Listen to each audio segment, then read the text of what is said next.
These ladies, these two girls, Phoebe Plummer and Anna Holland, chose to protest in their own way, and they are part of the Just Oil activist, and they threw soup all over Van Gogh's iconic sunflower painting, and they glued themselves to the wall. And they're out of UK, and this was a trending topic all over the place. People were talking about it. There we go. We have them on. And I simply want to know what they're protesting, and I want to give them the eyeball to share with us what they were really protesting. So if we have you on, Phoebe, is that you or are you Anna? I'm sorry if I don't know the two names. Hi, this is Anna. Anna, how are you? I'm very well, thank you. How are you? Very good. First of all, thank you for agreeing to do this and being on. We were trying to do it, I think, last week. Something happened. Sometime we had it like 3-4 days ago, and then we ended up doing it today.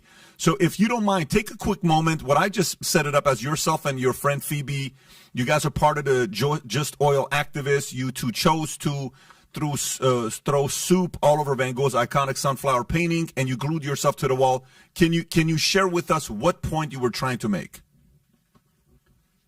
Yeah, absolutely. So in Just Stop Oil, our demands are that the government should end all new fossil fuel licenses. Okay. So they're currently trying to push forward 100 new fossil fuel licenses, which will, without a doubt, kill us. It's a genocidal policy that they're trying to push forward. So in Just Stop Oil, we are trying to prevent that from happening. We're trying to save not just ourselves, but our children and our families. So we decided to throw soup over Van Gogh's painting as a way not just to make a statement about that and to get people finally talking about this climate crisis, but also to get people talking about the cost of living crisis, which is fueled by the same people who are pushing forwards this climate crisis. Well, listen, whether you're getting criticized for your approach or not, you got eyeballs and you got attention. So what you were trying to get accomplished, you got it. And people paid attention to what you're doing. But now you said your concern is that this could kill us. This could get pretty ugly. Can you unpack that a little bit for us on your argument? Yeah, so the science is clear. Since the first COP conference 26 years ago, we have created more emissions than the entire of humanity up until that point. Right now, it is a matter of political will in needing to change this rather than the science not being there. This summer in the UK in the heat wave, we lost 1/3 of our wheat crops. We're set to lose half of our potato crops. We're heading towards mass famine. Right now, 33 million people are displaced by floods in Pakistan. 36 million people are facing severe famine in East Africa right now. The climate crisis isn't a problem of the future. We're seeing the catastrophic effects of it right now. Can I ask you, what grade are you guys, in high school or in college? We're both university students. Okay. So I'm 20 and Phoebe's 21. Listen, please take that as a compliment that you look young. Don't take it by anything. It's just you look like you could be high school or college. So at what point did the climate crisis become a concern of yours? Do you remember how old you were when the climate crisis became a concern of yours? And what was the setting when you sat there and said, we better start paying attention to this? Was it early in high school? Was it in junior high school? Or is this a recent thing? Well, I personally began paying a lot more attention to not just the climate crisis, but the political climate in the world around me. It's around age 14, when I really started gaining an understanding of all the news headlines that were coming through. And from that point, it just seemed that every single year, things got worse and worse and scarier and scarier. So in 2018, I started finally trying to do something about that. So 2018 is when Extinction Rebellion really became popular in the UK. And that's when I started getting involved in marches, in petitions, in writing letters to my member of parliament. But then I realized that none of that made a difference. No matter how many marches I went on or how many petitions I signed, there was no actual change happening. A petition could be signed by millions of people. It gets sent to Parliament, to the House of Commons. They debate it, throw it away, and are done by their lunch break. Those methods didn't work, and it was so frustrating. So I joined Just Stop Oil because we are a peaceful protest group who use methods of civil disobedience and non-violent direct action to actually make change happen. And it really feels that since I started taking action with Just Stop Oil, but finally what we're doing is making a difference. Yeah, I think for me, I became aware of it. It sounds a funny thing because I think now we all are quite aware of the climate crisis, or to some extent. But I became aware of it probably around 5 years ago. And at first, I think I only connected with it intellectually. You know, you look at these science and the facts and these predictions, and it's easy to connect with it intellectually. You can understand it. But I'd ask anyone listening to this right now to connect with it emotionally, because for me, that's when I knew I had to do something about it. Because as a young person, I'm terrified about the future we're facing. Are you really though? Are you really terrified? Are you really concerned for your life? Are you, afraid of what's really going to happen? And if yes, what do you think really will happen? Like how bad do you think it's going to get? If your concern is truly climate change, that this thing's going to change, how bad do you think things are going to be? Because AOC said we may be, ceasing to exist in 12 years. And I'm sure you guys have seen that when she said that a couple of years ago. And, Greta, Thunberg has gone around talking about how she called out a lot of different political leaders around the world for not doing anything. And she went out there and she got noticed by a lot of different people. Are you truly concerned about your future when it comes down to climate change? Yeah, I really am. Last year, Sir David King, who was the former chief scientific advisor in the UK, said what we do in the next 3 to 4 years will determine the future of humanity. Because there's these tipping points that scientists warn us of, which when you surpass them, you've done irreversible harm. It doesn't matter the kind of policy changes we make or the sustainable changes we make. Once you surpass those tipping points, irreversible harm has been done. So as a young person, I'm terrified I'm going to be denied the right to grow old. I'm terrified I'm going to live in constant fear of climate disaster. I'm terrified that I won't have access to clean water or food. And we know that these fears are real because right now millions in the global south are living the realities of these fears. And they're the people that have done the least to cause the climate crisis. So what do you think? What do you think about? And I'm not in this space. Neither are you guys. This is something you're protesting. I have my own things I protest that's important to me. We all have lived our lives, and we have to respect everyone's concerns, fears, and passions that they have in their lives. But what do you think about rich people who work for these large insurance companies? Do you think they like losing money?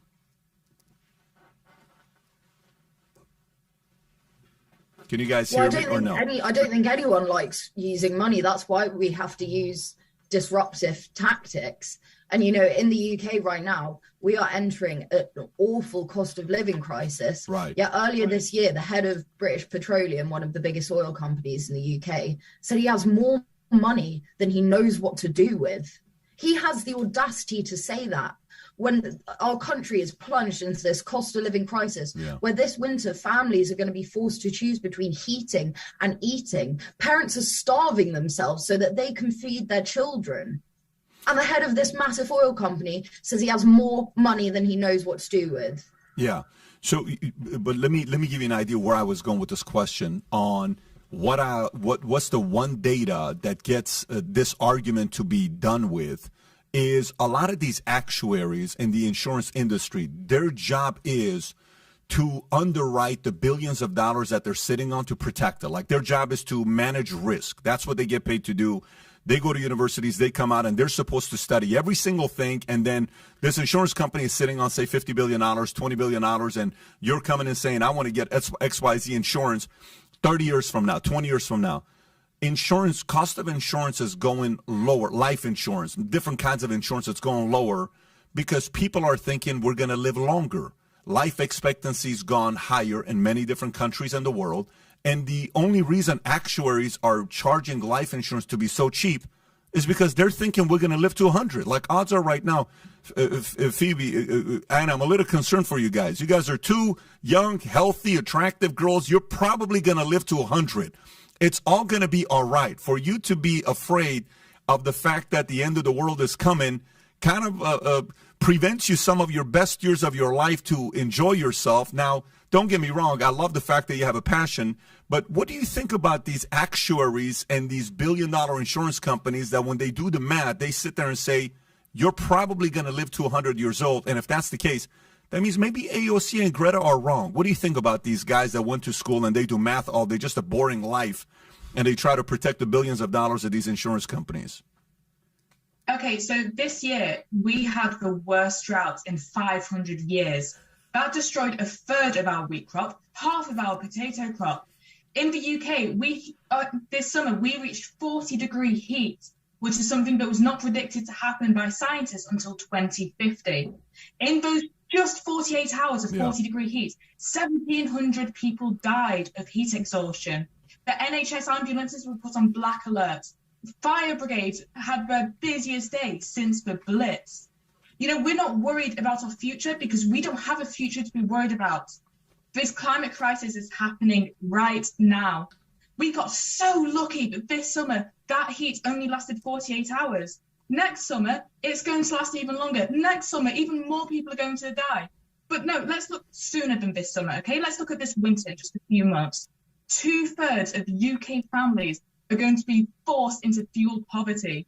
You know, children are going to freeze to death in their own homes because our government are too lazy and too incompetent and too downright abusive to care about us. We're not fighting for some distant future. We can't afford to think that far ahead. I don't care about life insurance because I'm not going to live long enough to cash it in. Oh, you know, I understand what you're saying. Yeah. I'm not optimistic. I just want to get to 25. That's my only goal right now. You know, it's I understand what you're saying, and I respect your passion, and it's obvious, it's very sincere, and you're truly concerned about this.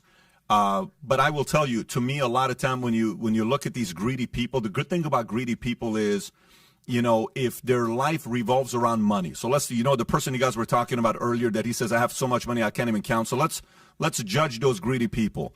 The benefit about greedy people is it's a very honest relationship. What matters to them is protecting their money and not risk losing their money, right? They're not willing to risk all the money that they've made. And if insurance companies are still giving insurance policies to people thinking you're going to live another 80 years, that means that future is bright. But, you know, the part of protesting for you and for you to do what you do, super necessary. Go make your case. People are going to debate you. They're going to argue with you. I remember when Al Gore 30 years ago said, we're supposed to be dead today. You know, in Al Gore's documentary, when he came up and he said, I don't know what it was, 25 years ago or 30 years ago, and a lot of people sat there and said, what happened? Your argument just didn't have any credibility. But it got a lot of young people to go out there and march and protest and get excited about it. So it's a very effective message. Say that again. People are already dead because of the climate crisis. I'm not saying that 10 years down the line, people are going to die. People are dying now, right now, because of the climate crisis. Right. Right. Well, go ahead, Katie. So yesterday, a lady that was involved in a car crash, actually linked to one of my circle of friends, she died because an ambulance couldn't get through because your protesters, Just Stop Oil, were blocking the road and the ambulance couldn't get through in time. She couldn't get the help she needed and she died. Earlier, you said that you are a peaceful protester. My friend is dead. How do you answer that? We have a blue light policy, which means whenever we have roadblocks, as soon as we hear sirens, we see the blue lights, people move out of the way. Even when people are gluing in the road, there's always one lane that is kept clear so that people can move out of the way.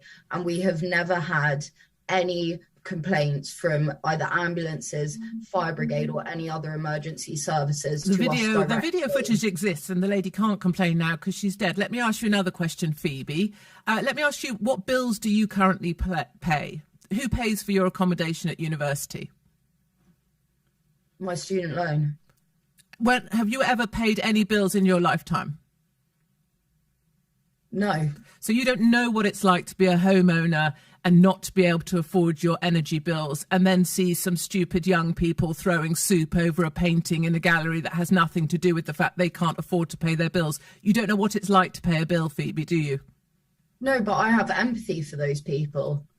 You know, the climate crisis is fueled but the cost of living crisis is fueled by the cost of oil crisis. They are both one crisis. It's a crisis of greed of our government and their billionaire friends. What do you understand about an ordinary family who can't afford to pay their fuel bills, who needs ordinary fuel to be delivered, but because of green taxation, their bills are now so expensive they can't afford them? And if we stop oil, how much more expensive do you think fuel's going to be, Phoebe? Or is it that you're just spouting out words that you and your friend think look good? How is it related to stopping oil to throw soup over a painting in a gallery? How is that related? How is it helping the poorest people in my country? I understand that right now fossil fuels are subsidized 32 times more than renewables, even though renewables are 9 times cheaper. Would you rather your bills were £3,500 or £400? I would rather that you and your friends stopped wreaking havoc in the City of London. I'd rather you stop throwing soup over paintings, stop putting orange paint on the windows of Harrods, stop sitting in roads so that my friend couldn't get the treatment that she needed. And I'd rather you went out, worked a bit. Maybe you could do some litter picking on a beach. Maybe you could do something that was practical and helpful. But I don't think being obtrusive and obstructive and lecturing ordinary people when you have no idea what it's like to try and work and make ends meet in the UK. You talk about millions of people. You talk about people who are in poverty. You have no idea what that's like because you live in the rarefied atmosphere of a university at some wokerati place, and you think what you're doing is changing the planet. I think what you're doing is pissing people off, and I think you could allocate your energies more effectively by going out and picking up litter on a beach. Thank you. Can I just really quickly? I just want to empathise with you, Katie, but it truly does break my heart to hear about your friend. It really does. But I really want you to understand that myself and Phoebe are acting out of fear. You know, we are terrified that... You shouldn't be, my darlings. You shouldn't be. You have been fed a load of nonsense. You're going to live way past 25, and I hope you live till 100 and have a brilliant, brilliant life. Young people should not be in a place where you're being intimidated by fear. You should be living the best life you can. Jump, jump, jump, and your wings will unfurl on the way down. You're limiting your whole world. We should be living a life... Not standing throwing soup in a gallery. Because it has to be done. We're fighting for our lives here. Oh. The only way we can make the change happen is if we make systematic change. I completely empathise with you, and I want you to understand that this disruption that we are causing will stop immediately as soon as the government releases a meaningful statement that they will stop producing more fossil fuels. It's as easy as that. But I understand your anger. I really do. I really understand your frustration. I'm angry and frustrated. I really, really am. But all this can stop the minute the government... That's not true, because we need more fuel. We need more fuel supply. One of the things about supply and demand, as you'll know, is if supply is restricted, demand remains the same, prices go up. It's basic economics. We don't have enough fuel supply. Stopping oil is not going to help with pricing. You talk about renewables. They're not there ready to take over from oil. Well, we currently have 8 years worth of oil in reserve. So if we stop new oil licenses now, we would still have 8 years to make a just and fair transition to becoming a completely renewable society. The biggest solar farm in the UK was built in 6 weeks. You know, we're an island right now. We could be harnessing tidal power. Tidal power currently accounts for 10% of our UK's energy production. I hear your stats, but do you see that you're going to need to bring the general population with you and people's opinion with you? And I don't believe you're going to bring any people's opinion with you when you're stood throwing soup at artwork.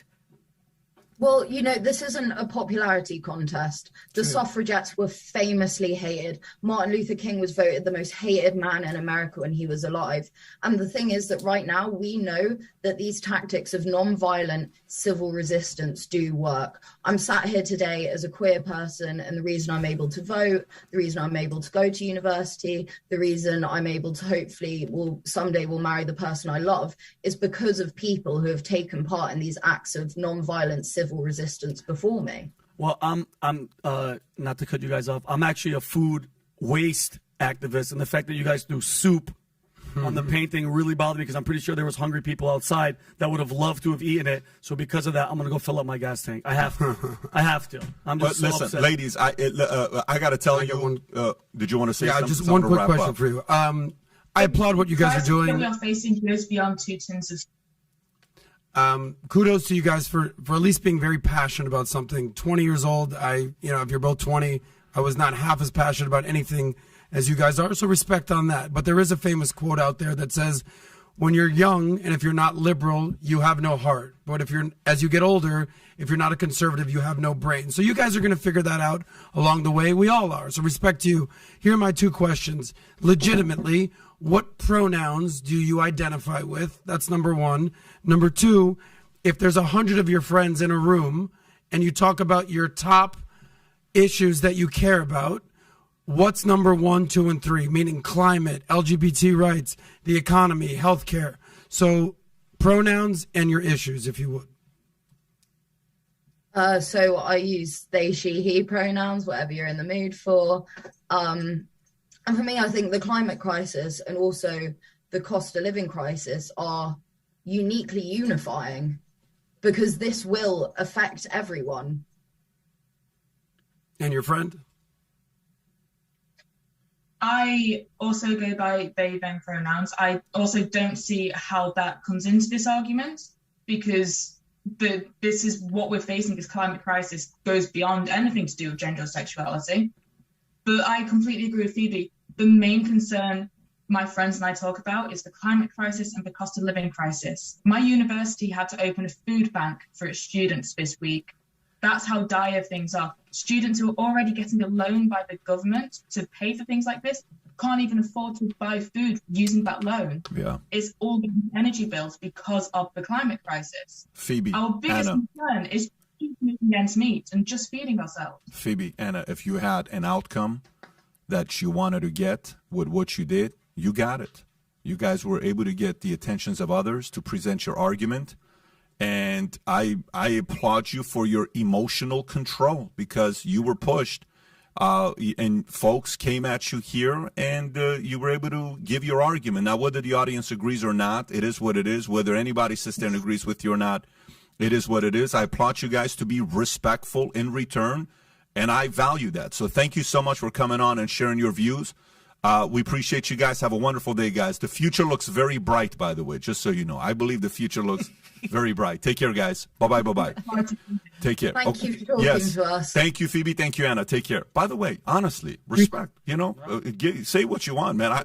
I don't know if I'm 18 years old, I'm 20 years old. I'm not responding that way. That's speaking not like that. They're well spoken. Yeah. They know what they're talking about. They have a point. But you know what it is, though? This is the one thing I thought about. The whole time I'm listening to him, this is what I thought about. I have a 10-year-old, a 9-year-old, a 6-year-old, and a 17-month-old. The power of universities, what they do to people to get you to be afraid, thinking you're about to die in the next 5 years. The influence professors have today, the influence teachers have today. What you just saw is 2 people back to back that we had on, like 3 people. The second one is the byproduct of the first one. Wow.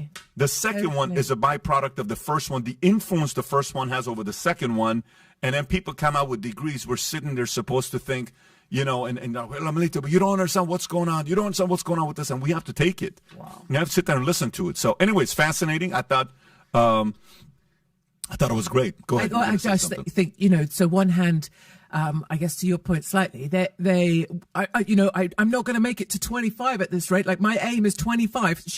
I'm not mocking. She believes that. Yeah. But my pronouns are they. So wait a minute. You had time to work out what you. I didn't understand. Their pronouns is what? They. Him. What is they, them, and him. Like what is? They're I don't plural. understand. But that's plural. Nobody gets it. That's the whole point. I don't know. They're not like one person. Yeah. So they want to be. So Phoebe can only be identified as they. If you speak of Phoebe, you say they. They are coming over. They came on the show. They. Yeah, her by herself. They has a sandwich. She's not. Also, when I said ladies, that's not. That, and then you said, "Hey guys, thank you for coming on, guys." You messed up 3 times, and that's why. And then you also. That's why I asked that question, Pat. Now because of you, they're going to go throw paint on the Mona Lisa. They're going to go to that France. Was hate speech. That was hate speech. And also, the Louvre. At the start, you called them 5 years old, which I really loved. Girls, are you like 10 years old? So you said high school or college?